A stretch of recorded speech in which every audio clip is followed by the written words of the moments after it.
Wow, there's like a natural silence that came on the room, so I guess that's my signal. So, welcome everyone to the late night Anselm activity, the 2022 third, fourth, fifth, something annual fantasy pub table selection. So this has been a mainstay of our podcast, Believe to See, for several years. This is the second time we have done it for the conference. We did this last year. We all had a ton of fun, so we decided to do it again this year. Now, for the returners here, you may remember they were real-life people last time. But this year, thought we'd go try to get some people from literature. So let me explain the premise to you. Okay, so think about being in a pub, and you're at a pub table. So you're sitting at like the head of the pub. Then you have 1, 2, 3, 4, 5 people. So you have 5 seats. So the goal of our 4 contestants here is to choose from this list of 20 fictional characters the greatest pub table. So we want good conversation, people who get along with each other, people who'd be fun to hang out with, whatever they want. And then once that is done, we will put this to a vote. So you all will be voting to figure out who has the best and who has the second best, all that. And then we will crown one champion. So that's how we'll do it. Now, for folks who've ever done fantasy football, this will make perfect sense. But for the rest of you, first of all, you're probably better off. But I'll explain how this works. So they didn't know it, but when they sat down, they also picked their draft order. So, sorry, Matthew. Loser. So Brian picks first. Then Ashley, then Amber, then Matthew, but then it's called a serpentine draft because it curls around. So then Matthew will get the first pick of the second round, then Amber, Ashley, Brian, then Brian, Ashley, Amber, Matthew, then you get it. So do that until everybody has been selected. Couple other things to keep in mind. First, there's a wrinkle I threw in because I didn't want everyone to get along too well. One time during this event, instead of picking someone for their own table, they can pick someone for someone else's table to sabotage them. You may have noticed from this list, not everyone here would be pleasant pub table company. So if there's someone you super don't want, maybe you want to send them to someone else's. I don't know. Maybe that other person will get revenge later. I don't know. We'll see. The other thing to keep in mind is that I want some audience participation here. So let's Price Right this, okay? So if there's someone who you think would just be a terrible or a good pick, let them know. If someone does a bad pick and you want to heckle them, go right ahead. I encourage it. So with that said, let's have everybody introduce themselves briefly, and then we will officially kick this off. So Brian, you can reintroduce yourself if you want. Seems like a lot of work. That's Brian Brown. You know him already. Ashley. Hi, everyone. I'm Ashley Coles. Can you guys, am I on this one too? That's actually only for recording purposes. Okay. Yeah. Okay, so I am Ashley Coles. I was part of the Anselm Society Artists Guild when it first began and attended some of the first conferences. And it's been a few years since I've been back, so I'm really excited to be here. And I am a novelist. I write historical and young adult fiction. Which is in the bookstore. I think you were the very first guest we ever had on the podcast. Oh, wow. Wow. And it's been a couple times since. I mean, I'm sure you list that on the back of your book covers as one of your main honors. But, all right, Amber? I'm Amber Saladin. I'm a musician. This is my 3rd live Anselm conference. Yes? Yeah. At least. Yeah, at least. And then we had the COVID one, which was a lot of fun in my living room with you. You should all come sing in the choir. That is the most fun. It is fun. You should. And my name is Matthew Clark, and I've been here a few times. I'm from Mississippi. Is that okay? We'll allow it. Thank you. I'm a singer-songwriter. I sing songs that are written out loud to you. I actually have a question before we begin. Yes. So the purpose is just to find 5 people that might have good conversation, or will those people at the pub then do something like a pub quiz? Nothing Oh. happens. Oh, that's a good point. So there's no pub quiz. So I don't know who we think would be good. Like Merlin's probably good at that, but don't take that into account. So we're just looking for conversation, but Just they will have to interact with each other. Okay? So if you think some may be disagreeable to others, keep that in mind. Thank you. Okay. Can I ask a question as well? Yes. It's about the names on the list. Uh-oh. Just a clarifying question. Amy March, child or adult? Let's open that up to the audience. What do you think? Adult Amy or child Amy? Okay, it's child Amy. So she we will just went burn from your asset to manuscript. Be liability careful. with those few seconds right there. Okay, thank you, audience. It is child. Good question. Good question. Is the pub in Europe?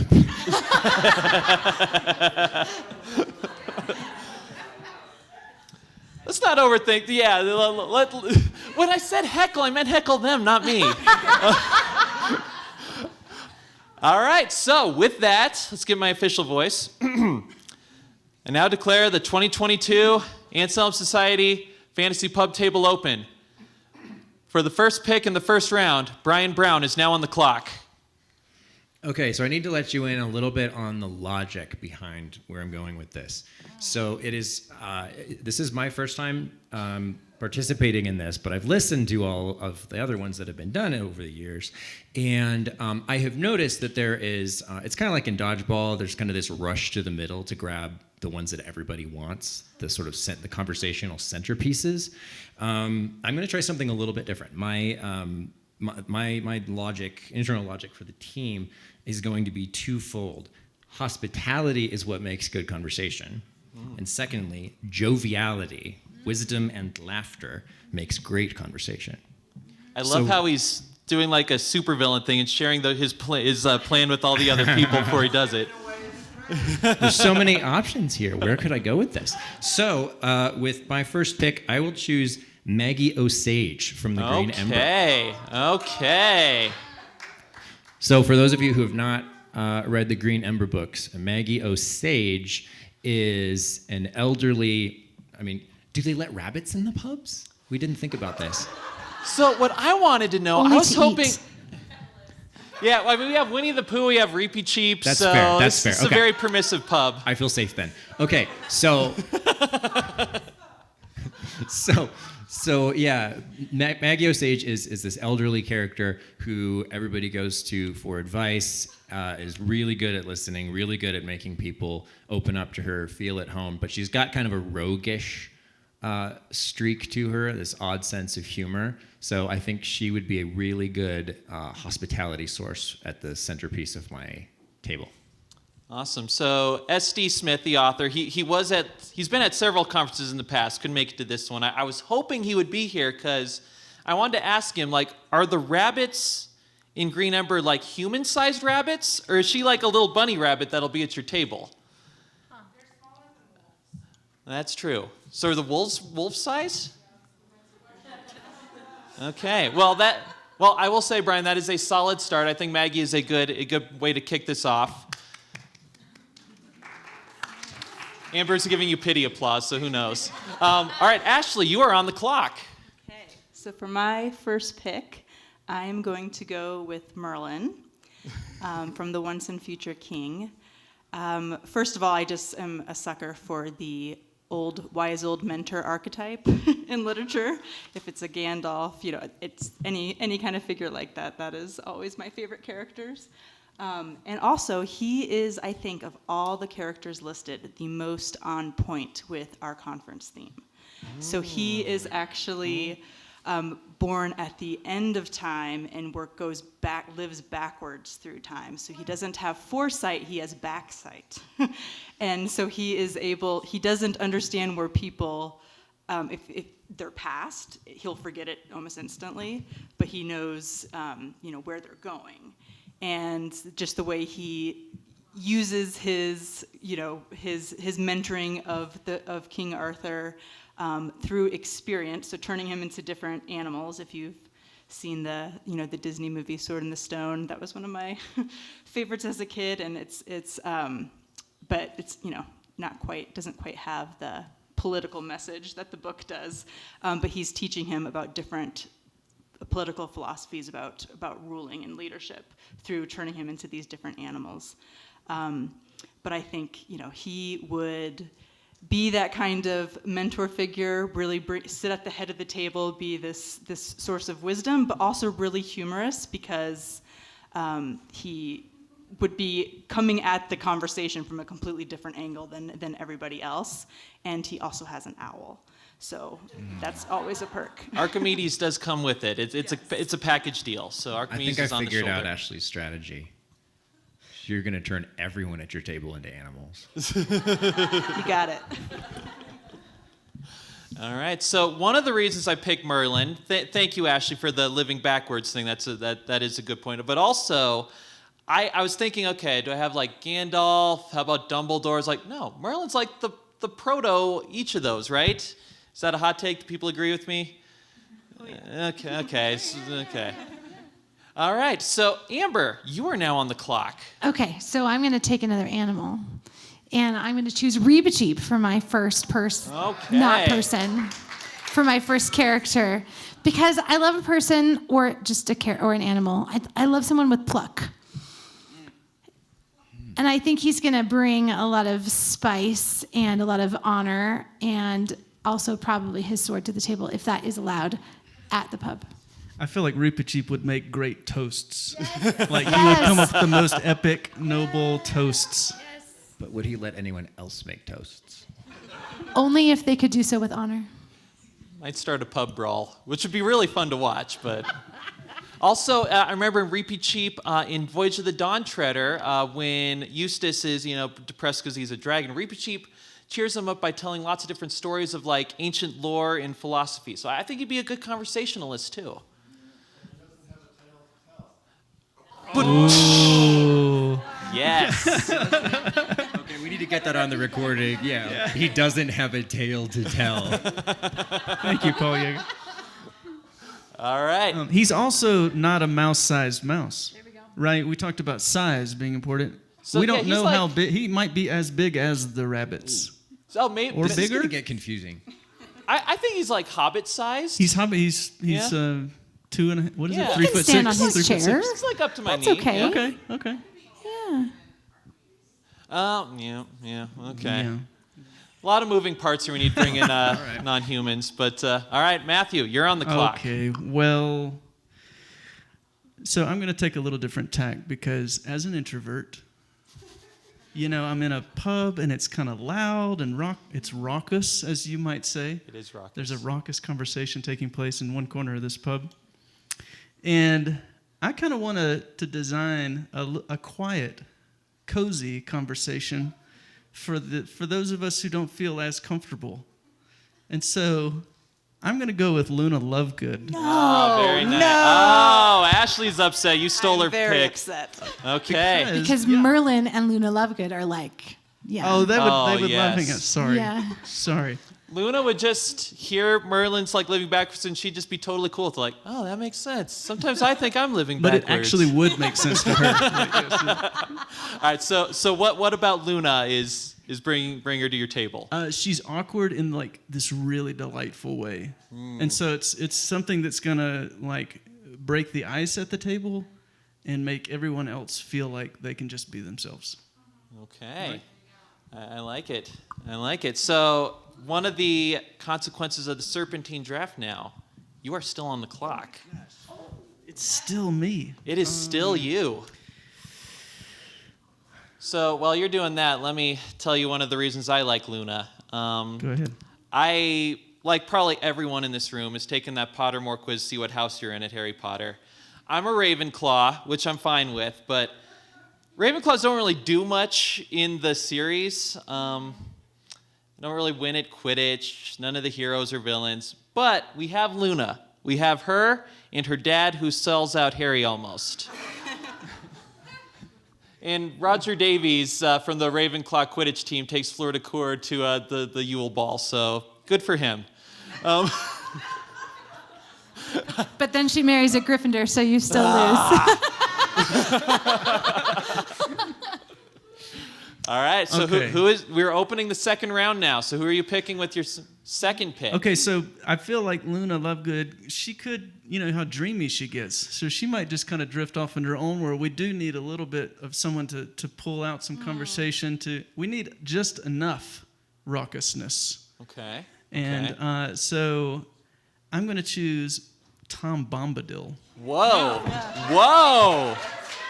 Because That's Tom, more than a little raucousness. Yeah, he's going to bring the songs. He might get on the table at some point. All right, I feel like if this was like one of those like NFL or NBA drafts on ESPN, the talking heads would be like, I'm looking at this, I can't believe Bombadil is still on the board going into 2. I mean, is that what the crowd's thinking too? Or okay, a lot of very hearty head shakes here from the crowd. Also, I just love Tom Bombadil. So- I personally want to hang out with him. How do you picture Tom Bombadil being at this table? Well, he would have his yellow boots on the table, probably. I think at some point he could drift off into some sort of story that you would lose track of time. So I feel like he and Luna might actually connect in that way. Yeah. They do mention like a timelessness with the hobbits when they're staying with Tom Bombadil. Yeah. Yeah, okay. My favorite thing about Tom Bombadil is when they're at the Council of Elrond, and one of the elves like, well, why don't we give the ring to Tom? He doesn't care. And Gandalf's like, no, he'd lose it. He would forget about it. Like, you put it somewhere. Yeah. So there's that. All of that makes some great pub company. Okay, Amber, back to you. Okay, so First of all, I do want to yeah, say, go ahead. Ashley, I'm sorry that Matthew apparently stole both of your picks. So if you want to take revenge on him. It was mine and Okay. we're a little upset over here. All right. So while they're doing that, Amber, you're on the clock. So I really liked Reepicheep partially because of his pluck, but I also liked him because he really cares about honor. And when I looked at this list, I thought there was someone who also really needed care and honor shown to her, and I think that Reepicheep would do this, and that's Miss Bates from Emma. Oh, wow. Wow. Yeah. Okay, so you are going to hear so much about her lovely niece, Jane Fairfax. Yeah, there's going to be a lot of stories there, but I think Reepicheep can handle that. And if not, we'll just turn her towards Luna. Wow. Okay, so I'll next be door. honest. I put Miss Bates there as one of those ones I think people want to avoid, but you have just jujitsu'd me. I did, yeah. And now you're going to have Reepicheep use it and turn it for good. Yep. Okay. Wow. Well, bravo. It's a eucatastrophe, Matthew just said. How many rooms can you make that joke and everyone in there gets it? So that's great. Not many. All right, so Ashley, you are on the clock. Okay, so I'm rethinking my entire strategy now with Luna gone, but I think I'm going to go with Miss Marple because, who better to have an interesting, deep conversation than an amateur sleuth who just excels at asking questions and questions that really, just her insight into human nature. I just think she would know like the best possible questions to ask people to really get them talking about interesting things. All right, so I read my fair share of detective fiction. I decided a while ago, Miss Marple is my favorite detective. I love her to pieces, and I love how her greatest advantage as a detective is the fact that nobody takes her seriously. Yes. And I think that's hilarious. I love how in a lot of conversations people forget she's there, but then she'll pop in with like the best insight of the whole group.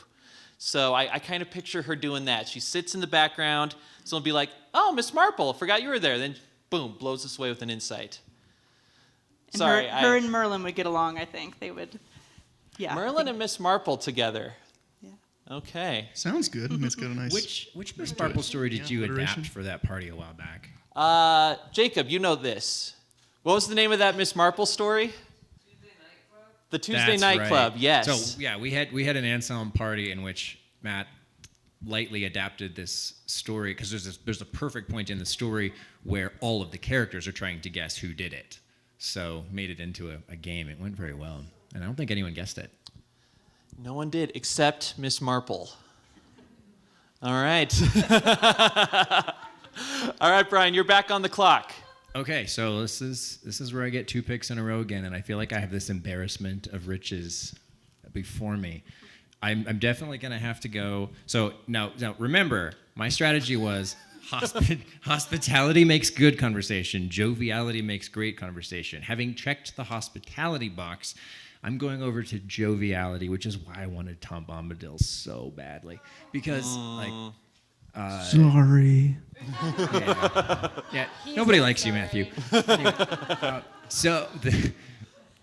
because Tom is just the most underrated character. Like, if you want to understand the virtue of joviality, you look at Tom Bombadil, because you have this mixture of sort of fatherly wisdom and authority, even when he wants to assert it. But the vast majority of the time, that authority is held lightly with this air of just the twinkle in his eye, right? To the point where you almost don't take him seriously at first. So with that, failing that... After praising Matthew Clark's pick, Brian will make his own. Yeah, he's already got Mary's vote no matter what he does at this point. Like, he won her over with his first 2 picks there. I can see this.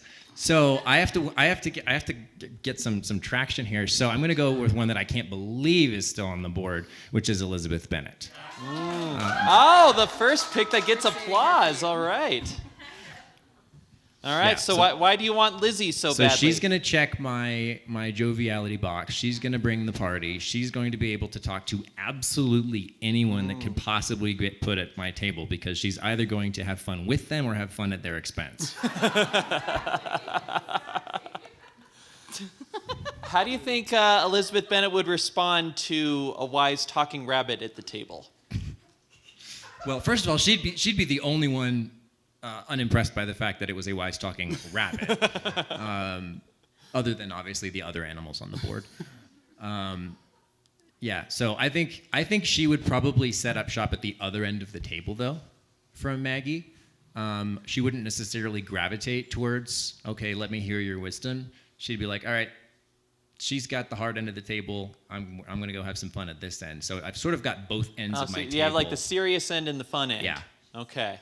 Okay, so now let's go to round 3. Pick one. We going serious or fun? I guess it depends on your point of view. I think this is probably somebody who would have made it later in the rounds, but I really want her. I want Antigone. Whoa. I'd say that goes under serious. Unexpected. So for those of you who don't know that story, Antigone is this ancient Greek play. And I have a little bit of a history with it, because when I first started studying political theology 15 years ago, it was one of the first things we read. We were reading Aristotle and Aquinas and stuff like that, and we read Antigone. And the reason we read Antigone is it's a tragic story about this woman who, and the main point of the story is that you should honor God before the king. And she's the character who, throughout the story, is able to make the hard decisions, is able to do often the illegal thing, the thing that she could get killed for and does get killed for, and is going through the whole story going, no, like, what is the right thing to be done here? And I think the reason that she'd be good at the table is that someone who knows right that well and that deeply, we sort of tend to view those people in these martyr type characters. Oh, that's so great that they could hang on to what was good and true and beautiful at that sort of crisis moment. But they had to know it deeply enough to be able to do that. So I think that prior to the story beginning, I think Antigone had a really good life. I think she knows what feasting is. I think she knows what fasting is. I think she knows how to have a good time. I think she knows how to have a good time in the right way. So I think she could be right in the middle of my table and just be a rock that the table can revolve around. Okay, that all sounds great. I do feel like we're burying the lead with Antigone, because her dad is Oedipus. And me saying that lets you know who her mom is. And I'm picturing what would happen when Elizabeth Bennet starts asking questions about that. But with that said, the thing that Maggie Osage, Elizabeth Bennet, and Antigone all have in common is a very resolute moral core. Like each of them stands very firm to their principles in their stories. So I think that would be good. Once we, iron out that whole family tree thing, I think that would work. Okay, so I don't want to push anyone in any particular directions. You all have the ability to send someone else to someone else's table. Now, not to push anyone to do that, but Ashley, do you want to do that? You don't have to. My whole strategy has been completely upset, so I think I'm going to try to grab one more person at least. It's a surprise to me because I come from a family of girls, 3 sisters, and I'm the oldest, and my youngest sister. We kind of have a Joe and Amy dynamic going on in a history. So I cannot believe I'm doing this. But I am going to select Amy March for my table. Partly because I realized if I keep going with the way I'm going to need to balance out the ages a little bit because my interest in the elderly mentor figures. I think we need some youth. I think Amy is in need of some mentoring. Yeah, and she needs some mentoring. So I think it would be a good dynamic, and I think she would add a lot of excitement to the table. Okay. And hopefully she will not burn anyone's manuscripts. I'm not sure you heard it, but did you hear like a voice of internal screaming from the other side of the room? That's my wife Danielle, who is one of history's great Amy March haters. I never thought I'd be here, but here we are. Whenever we watch Little Women, the best way for me to troll her is be like, I think Amy has some good points there, and then she'll be mad at me the whole rest of the movie. But the Greta Gerwig film, I will say. How did that play out with the new movie? It changed my view of her quite a bit. Okay, so you like the Greta Gerwig Amy more? Yes. Okay. Yes. How do you think Miss Marple would handle Amy? Oh, I think she'd put her in her place. I think she'd handle her well. So you see, Daniel, you'd have the satisfaction of seeing Amy put in your place at the Ashley table. The manuscript's still burned, so what does it matter?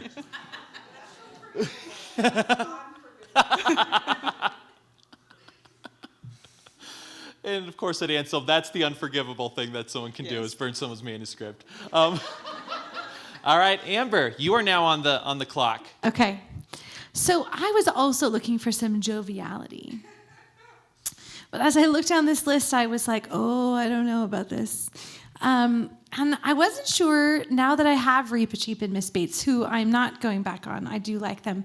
I thought, who is someone who brings just a joy and a simple happiness and simple pleasure to their life? Someone who really would just be very happy if there was just honey at the table. And so I'm going to choose Winnie the Pooh. Oh, more applause. Okay. You totally stole mine. I really wanted to hang out with Winnie the Pooh. Plus, he'll have so much patience for Miss Bates. He would listen to all her stories with wide eyes and be like, wow, this Jane Fairfax sounds amazing. I would love to meet her. So, with Winnie the Pooh at the table, will you serve him honey? Like, mead is basically fermented honey. I think that's a logical thing, right? There we go, yeah. All of it. Picture having a few to me. I'm just a little black rain cloud. Well, he's going to bring poetry to the table. Oh, for yeah. Sure. He'll get some songs going. Yeah, and misspell everything. It'll be delightful. Okay, I want everyone to take a pause and picture Amber's table in your mind's eye. So you have Amber sitting next to Miss Bates, again, talking about Jane Fairfax. Then you have a giant mouse and a stuffed bear who's had maybe a little bit too much mead. That's a party right there. All right, so Matthew, now it's time for you to close out round 3 and open round 4. Oh, goodness. I really was excited about Winnie the Pooh. He is your kind of bear, isn't he? He's my kind of bear. He really is. So one of the other folks on this list that I would love, I'm just sort of going by chill conversation with people that I would enjoy hanging out with. Because I think Bombadil, sometimes as an introvert, it's nice to have somebody at your table who can kind of carry the conversation so that you don't have to do the heavy lifting, right? So I think Bombadil is going to help with that. So Luna and other people can kind of sit back. But then occasionally, kind of like your Marple thing, you're going to have somebody who comes forward with an amazing story that's going to bring a tear to everyone's eye, deepen that conversation to some next level. And I think that that's going to be Hannah Coulter. Ooh, okay. Any Wendell Berry fans out there? Yes. Hannah Coulter was the first Wendell Berry book I ever read, and one I've gone back to several times, and I love it. So. Okay, so what about Hannah Coulter do you think would be so appealing here? She is wise and thoughtful. She's lived this life of hardship and toil and goodness. So she knows this kind of whole range. I think that she and Bombadil are actually going to be able to, I think she's going to be able to go with Bombadil into those jovial places that are more serious, more deep. They're going to be able to have some good conversations. Luna's just going to be like, cool, you know. Bombadil and Hannah Coulter get onto this very in-depth thing about like farming and like things growing from the earth, and Luna's like, oh, I heard this rumor about this little creature that and it'll be great. It's a Krempel's horned snorkax? I think that's right. Can we, okay. I need a fact check. Yeah. All right, so that is your first pick. Now your second pick, opening up round 4 out of 5. I know, we're getting down to crunch time. This is where the true champions rise to the top. Oh, really? Let's see.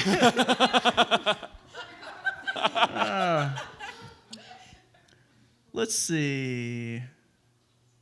So at this point, we can either sabotage someone else, yes, or pick an. It's not both. It's one or the other. I got to either. You can do either one. But how does that work though? Do I take? So there's 20 here. So I can send any one of those to somebody else's You can send any of these to table. anyone else. Okay. But the ones that are claimed are fixed. No, you can't send it. If they're on a table already, you can't send them anywhere else. But they're free. You can send them to another table. I gotcha. Well. Any audience suggestions? Oh, audience. Umbridge to... Who should Umbridge go to? But who's going to handle Umbridge? Someone on that table, someone on the board can handle Umbridge. That's what I mean. Talking about Merlin? Yeah. Okay, so don't send Umbridge to Merlin. Well, no, I think Merlin could just take care of it. Right. So I don't want... it wouldn't do any good to sabotage Ashley. What good would that do? So I want... If anyone could subdue Umbridge, it would be the goodness dripping like honey from poo. That sounds kind of weird. I'm just going to leave that, though. I'm not even going to try to edit that. Oh, man. But, I want to send Umbridge to Brian because... Whoa! Because Brian was talking smack. In the email discussions... preparing for this night. That is true. So. Okay, so. Thank you. Thanks for your help, everyone. I'm open to the audience here. I remember I was having a little back and forth about people on the list. When we talking about Umbridge, I was talking to someone who's like, okay, would you rather go out and get a drink with Umbridge or Voldemort? And I think we all landed on Voldemort, right? Voldemort. Yeah. Yeah. Who was the real villain? Yes. When I was reading Order of the Phoenix first time, I had to stop midway through because I was so furious at Umbridge. This person at Brian's table. Brian, how do you think Umbridge is going to fit in? Ashley, will you read to people what I wrote at the beginning as my perfect table? Oh, no Sorry, way. I can't read my writing. Read who was originally supposed to be on it. Read the ones that are written down there with the check marks next to them. Oh, man. Okay. Maggie, Antigone, Elizabeth, Umbridge. Oh, really? What sort of time right. are we working with right now? I know. Somebody I has think the he's sight. trying to do some like Jedi mind trick to all of us right now. Yes. It's like, oh, I wanted that. Thank you. I've been Thank talking you for smack giving to the worst Matthew person for in 2 literature. weeks, counting on him doing this. All right. But it all still depends on the audience. Yeah. See if it works. Is it because she's such a wonderful, supportive teacher, or that little what is it that I you want at you the to table? imagine, how long is this conversation? We're assuming it's like late into the night, right? It's going late into the I want night, you to yes. imagine several hours of Dolores Umbridge sitting next to Elizabeth Bennet. Okay, that would be fun.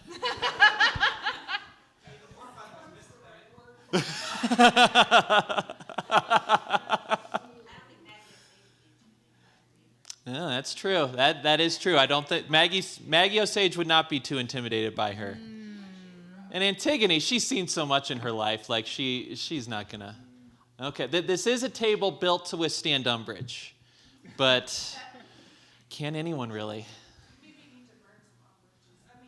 Well, think about the difference between Umbridge in Book 5 and Umbridge towards the end. Like, Umbridge in Book 5 has the power, right? The only reason she's a problem in Book 5 is she's given unlimited power. Take away the unlimited power, and she's just comical. She's just there for the entertainment of anyone who's willing to be entertained. Oh, okay. Okay, I can I feel like there's a really deep meaning in this for our lives. That's what this is all about. We're Deep all meaning. Umbridges Just without power take when you get down. Away Okay. the power. All right. So Amber, what are you gonna do now? Well, yeah, I need a little help because I don't know where to go. Okay, audience, any suggestions? Yeah, help me out, friends. I like my people. I was thinking that too. Is he kind of fun enough for this table? I think Poto could hang with the table. And I like that there's some youthfulness and there's some elderly eccentricity with Poto. All right. That's what I want. Thank you. Okay, Thanks, Poto. team. Okay, thank you to the Mark gallery. that down.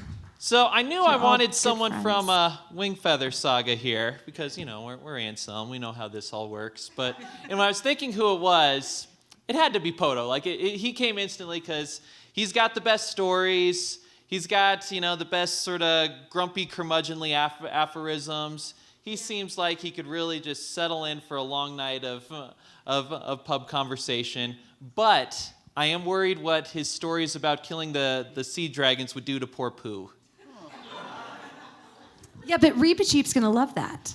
Yeah, that's true. Yeah. But Pooh might be asleep by that time. He's going to be out pretty quick.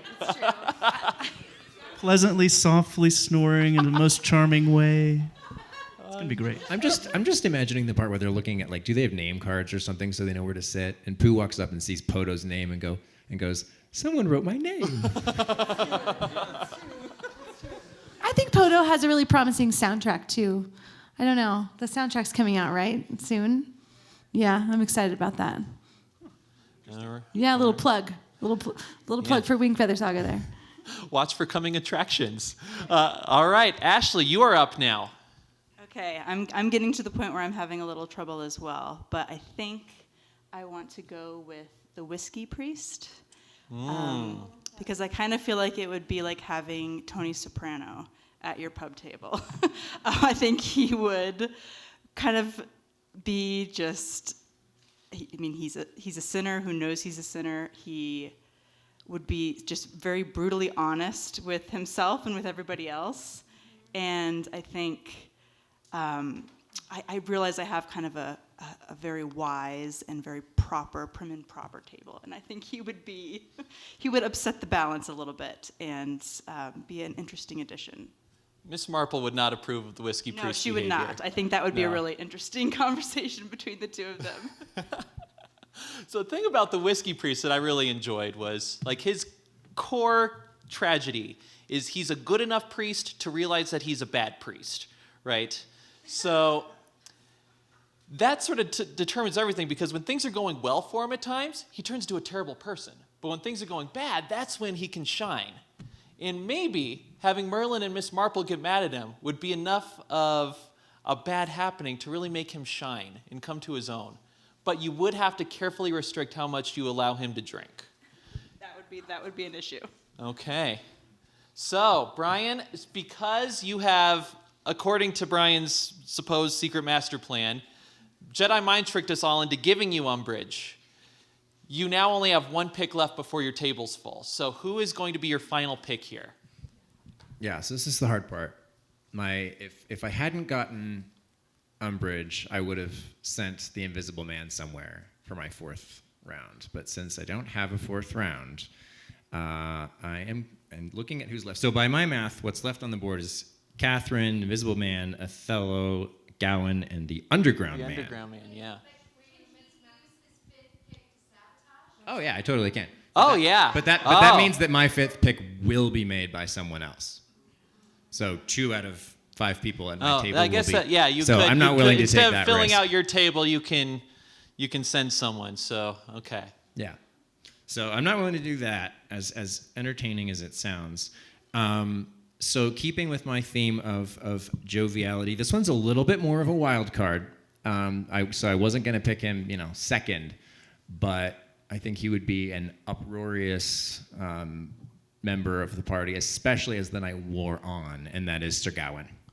Okay. All right.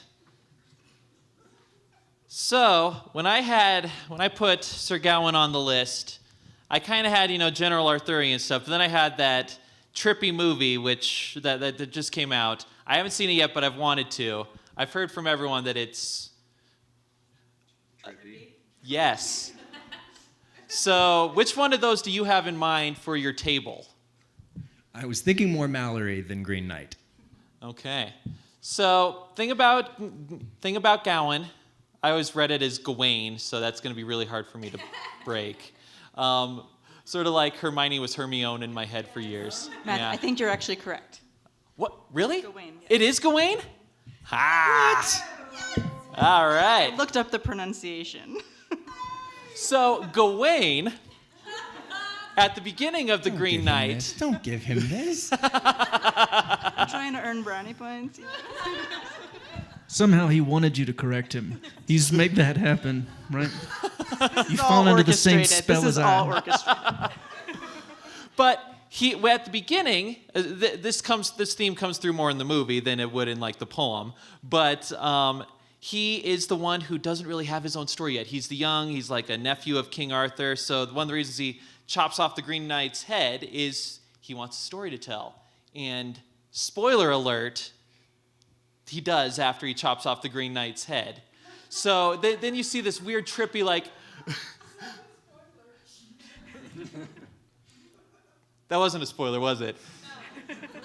Okay, so the spoiler is, after he chops off the Green Knight's head, the Green Knight gets up, picks up his head, and rides away. That's kind of a spoiler. That happens in the first, 10% of the book. But anyway, what about Gawain do you think would be good company here? Is it that one? Is it just sort of like the Mallory version, who's just one of Arthur's best knights? I'm thinking more later in life, because he's just... The glimpses that you get of him in the Arthurian legends when he's at Camelot, he's the guy who's drunk first. He's the guy who wants to sing, wants to tell tales. There's a point in his story where he gets really morose and everything, but much of his life, he's the reason that young Gawain wants that story is because that's who he is. That's his personality, and over time he gets sent out on a lot of he's one of the strongest knights. He gets sent out on a lot of the most dangerous quests. So he accumulates a lot of stories, which I think would just freak Dolores Umbridge out and make Elizabeth have an even more fun time. All right, so with that, the Brian Brown pub table is officially closed. It is Maggie Osage, Elizabeth Bennett, Antigone, Dolores Umbridge, which he totally wanted the whole time, don't worry, and Gawain. All right, so Ashley, you are on the clock now. All right, audience, I need some help. Who would you recommend? Who do we need to balance out? Well, I don't mean to sound too much of a downer, I but know. they're kind of all bad ones left. Okay, so here's another way. I said at the beginning that I wanted to go with a time theme, and that kind of got ruined. But let's think about who is an example of how not to use time well. Who could be maybe a warning to us of this is not a good use. This is not how we're meant to live. This is not a good use. Just to be clear, you want this person at your table? As an example, yes. For everyone else to point to, Yes. Miss Marple would be like, see, Amy, that's what you should not do. Exactly. Then the whiskey priest's like, I'm not bad compared We to have this a lot dude. of teachers Yeah. at our table. They could use this person as, here we go, living example. Okay, so, You're going to make your table so wrong that it's right. I guess so. all right, so That's all I have I don't know if it's appropriate for me as the neutral MC to make recommendations, but if you want someone like that, I think the Underground Man is your clear choice. I took the liberty of pulling up the first lines of Notes from Underground. Okay, here it is. This is written by the Underground Man himself. I am a sick man. I am a spiteful man. I am an unattractive man. I believe my liver is diseased. Okay, stop right there. I think at the very least we would have a fight between the Underground Man and the Whiskey Priest, so it would at least be Whose liver is exciting. more diseased? That's true. So All right, we'll go with the Underground Man. Okay. Okay, so that closes Ashley's now. So Ashley's table is Merlin, Miss Marple, Amy, the Whiskey Priest, and the Underground Man. All right, so there we go. Now, Amber, you can either close this out, or you can send someone to Matthew if you want. I think I'm going to close this out. Okay.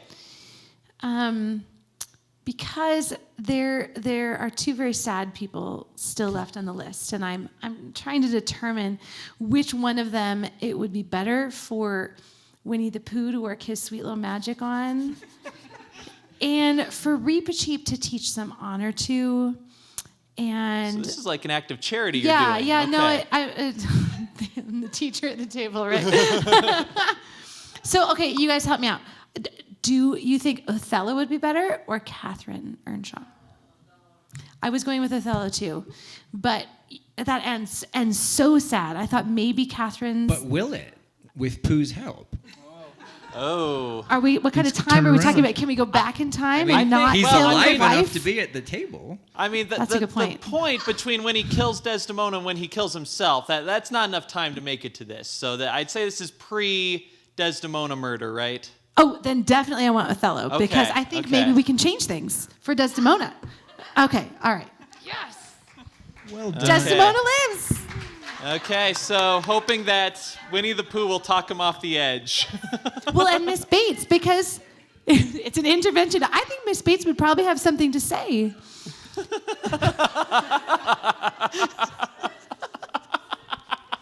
I'm not sure I like your psychologist staff for this project, but Picturing Miss it's a Bates, worthy so endeavor. so then Jane had this very interesting thing, and Othello's just like standing there, just smoldering. All right, so there we go. Amber's table is complete. It is Reepicheep, Miss Bates, Winnie the Pooh, Poto, and Othello. How many times will you hear a sentence like that? All right. So, Matthew, this may be a consequence of you trying to sabotage Brian, but because of that, you are now going to get the two leftovers. Okay. So, I hope you don't mind me saying this, but yeah, so let's see. That gives you, what, Catherine Earnshaw and the Invisible Man, right? Yep. Okay. All right, any thoughts on them? for the Maybe- record, kills half the other characters. Talking about Catherine or the Invisible Man? That is an excellent question. I was thinking of the Invisible Man, but it depends on whether you're speaking literally or He not. doesn't. I've never read The Invisible Man. Okay, so He's not nice.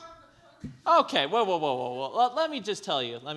I'll make the pitch for Invisible Man. So, you know how some books, you're supposed to love them because they're great books and stuff. So sometimes it works, sometimes it doesn't. Like a little bit ago, I read Farewell to Arms by Hemingway. Sorry for the hot take. And I was like, I don't get it. What's going on? And you feel like there's something wrong with you. So I read Invisible Man just a few months ago, and I loved it. I thought it was one of the best books I've ever read. So the main character of Invisible Man, he's takes place early 1900s. He's this young African-American kid who's like very talented, very driven, and is constantly shot down by society, by forces completely beyond his control. And it is a fascinating social commentary. He's a fascinating character who at various points is able to rise and then gets knocked down by the system. I think he would be fascinating to talk to because he gets kicked out of Tuskegee Institute for reasons that aren't his fault. He accidentally gets co-opted into a union, then he gets kicked out of the union. He joins the Marxists, then gets kicked out of the Marxists. He has stuff to go through, and he accidentally starts a few riots.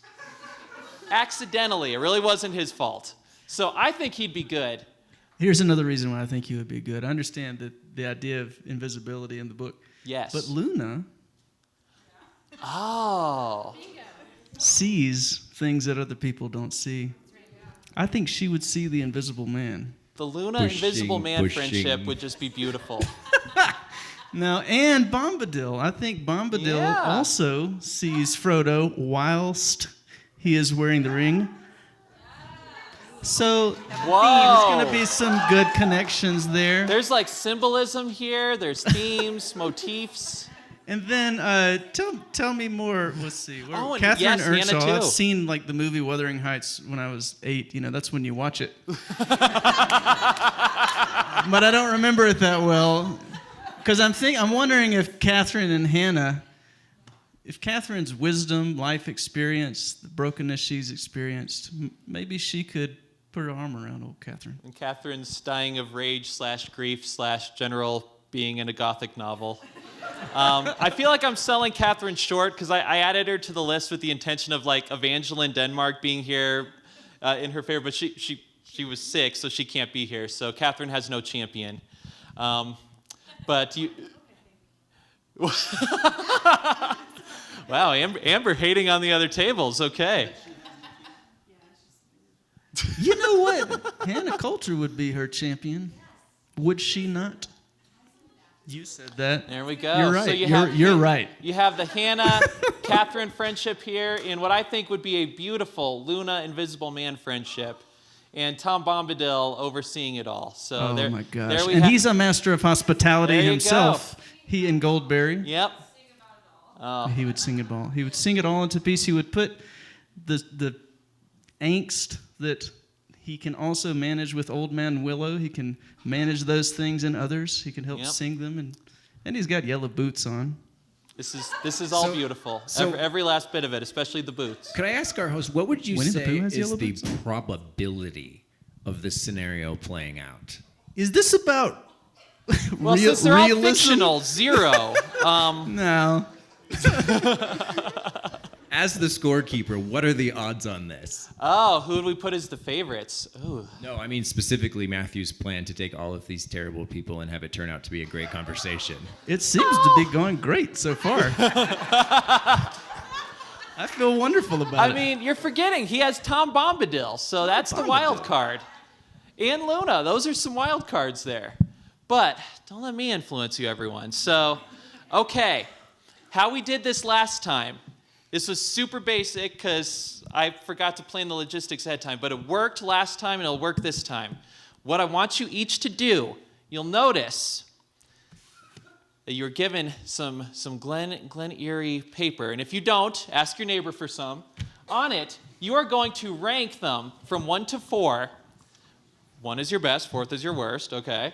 And then I'm going to tabulate them using that ranked choice voting system that nerds like me really like.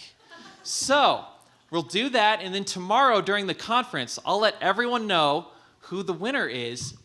We're not going to find out now? Oh, that's a lot of math for me to Can do you on the No, it's feel okay. the tension? I also really like ranked choice voting, so I can do your way. Okay. Something to look forward to in the morning. And also, I really like holding it over y'all's heads that I know something you don't, so. Okay, so that will be the plan. So, write them down, put the vote, fold them, and then put them on the table. If you want to sign your name to it, you can. If you're like, I just want Brian to know his table's the worst, you can do that. If you want to be Christina, is that what you were going to do? You raised your hand. No, but they all didn't have a chance to defend their table once. Oh, that's a great idea. Okay, yes. Okay, so in closing, each of the contestants gets to make like a 30-second pitch for why their table is the best. Brian, we'll start with you. Okay. So, if we recall, hospitality and joviality. So Maggie's our centerpiece. She's going to have a great conversation with anybody. I mean, she could withstand Matthew's entire terrible table. And she's... Using his time for an attack ad. And so then next to her, she'll have Antigone, who, again, just such wisdom to share, she can relate to anybody. Elizabeth, who's going She to is have... related to anybody. Oh, sorry. Line of the night, ladies and gentlemen. Wow.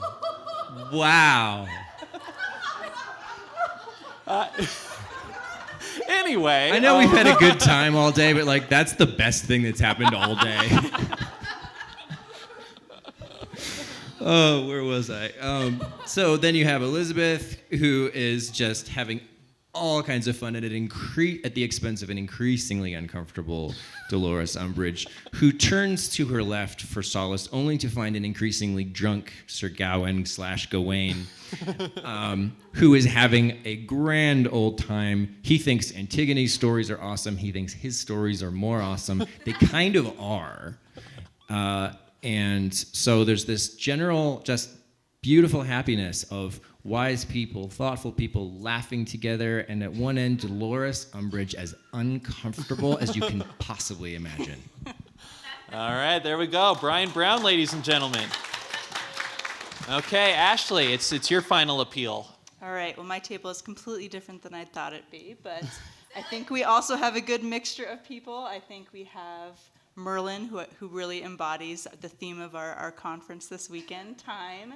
We have a detective who has just really keen insights into human nature, asks the best possible questions. We have a little brat who can keep things lively and possibly be reformed and become the artist she was always meant to be. And then we have a whiskey priest and an underground man who hopefully will not get into a bar brawl.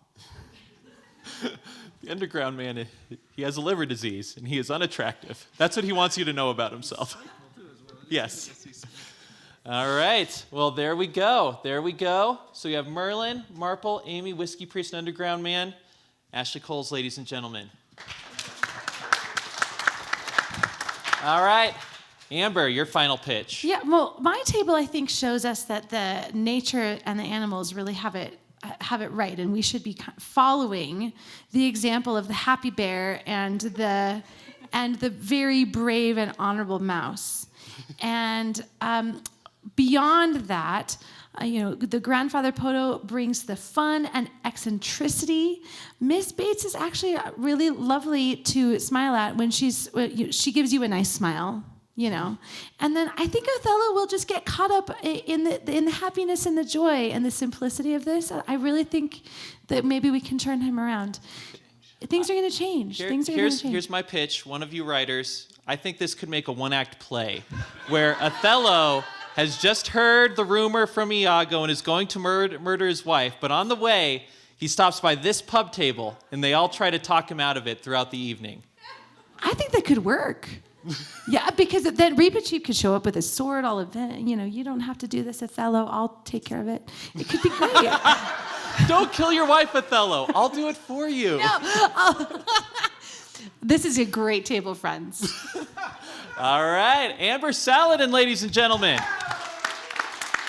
All right, Matthew Clark with the hammer.